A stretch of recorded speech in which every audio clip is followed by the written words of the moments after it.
Puis après l'inauguration de la station de traitement d'eau de Kamina par le chef de l'État Félix Tshisekedi, une nouvelle étape s'annonce avec la construction d'une centrale photovoltaïque destinée à sécuriser son alimentation en électricité.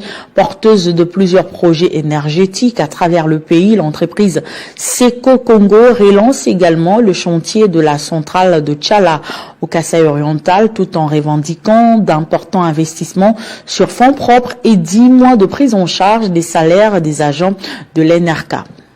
Après avoir contribué à améliorer l'accès à l'eau potable, à Kamina, un nouveau pas est en passe d'être franchi. La station de traitement d'eau, inaugurée récemment par le président de la République, Félix Tshisekedi, sera bientôt alimentée par une centrale photovoltaïque destinée à sécuriser durablement son approvisionnement en électricité.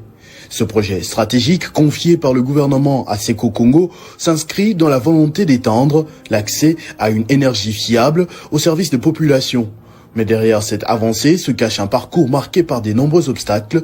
Malgré un investissement de plus de 5 millions de dollars sur fonds propres, sans garantie financière de l'État, l'entreprise a dû faire face à d'importants retards administratifs, notamment sur le chantier de la centrale de Tchala, au Kasaï oriental, d'une capacité de 20 MW. Une situation désormais débloquée grâce à la levée de la suspension du projet par l'Assemblée générale et le conseil d'administration de l'AMIBA.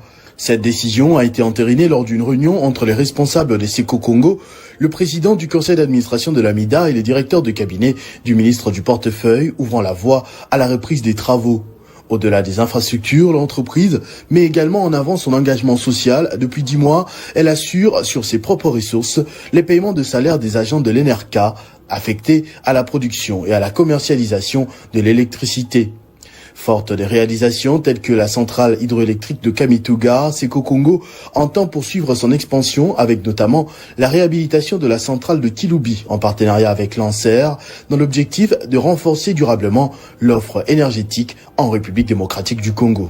Merci à tous de nous avoir suivis.